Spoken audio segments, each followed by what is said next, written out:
മുഖ്യമന്ത്രി വി.ഡി. സതീശൻ പറഞ്ഞ മറ്റൊരു കള്ളം കൂടി പൊളിഞ്ഞു. വന്ദേമാതരം സംബന്ധിച്ച് കേന്ദ്ര സർക്കാർ നൽകിയ നിർദ്ദേശം ഫോർവേഡ് ചെയ്യുക മാത്രമാണ് ചീഫ് സെക്രട്ടറി ചെയ്തത് എന്നതായിരുന്നു മുഖ്യമന്ത്രിയുടെ വിശദീകരണം. എന്നാൽ ചീഫ് സെക്രട്ടറി തദ്ദേശ വകുപ്പിന് നൽകാനായി ഇറക്കിയത് പുതിയ ഉത്തരവാണെന്നത് ഉത്തരവിൽ നിന്നും വ്യക്തമാകുന്നു. ഓരോ വിഷയങ്ങളും വിവാദമാകുമ്പോൾ അതിൽ ന്യായീകരണവുമായി മുഖ്യമന്ത്രി രംഗത്തെത്താറുണ്ട്.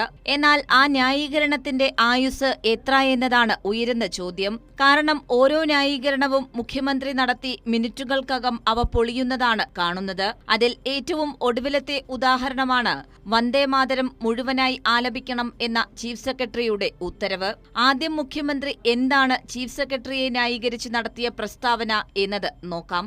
ചീഫ് സെക്രട്ടറിയുടെ കത്തൊന്ന് വായിച്ചു നോക്കും. ചീഫ് സെക്രട്ടറിക്ക് ഡൽഹിയിൽ നിന്ന് അയച്ച കത്ത് ചീഫ് സെക്രട്ടറി LSCD സെക്രട്ടറിക്ക് ഫോർവേഡ് ചെയ്തു.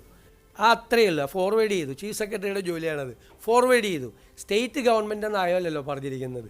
ഇനി ചീഫ് സെക്രട്ടറി ബിശ്വനാഥ് സിൻഹ ഈ മാസം 6-ാം തീയതി ഇറക്കിയ ഉത്തരവ് കാണാം. കേന്ദ്ര സർക്കാർ നൽകിയ ഉത്തരവ് കേവലം ഫോർവേഡ് ചെയ്യുന്നതല്ല ഈ ഉത്തരവ്.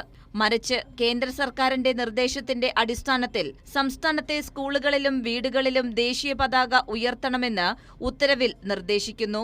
വന്ദേമാതരത്തിന്റെ 150-ാം വാർഷികാഘോഷത്തിന്റെ ഭാഗമായി സ്കൂളുകളിൽ ഉൾപ്പെടെ നടക്കുന്ന സ്വാതന്ത്ര്യദിനാഘോഷ പരിപാടികളിൽ വന്ദേമാതരം മുഴുവനായി ചൊല്ലണം എന്നതാണ് തദ്ദേശ വകുപ്പിനും പൊതുവിദ്യാഭ്യാസ വകുപ്പിനുമായി നൽകുന്ന നിർദ്ദേശത്തിൽ ചീഫ് സെക്രട്ടറി പറയുന്നത്.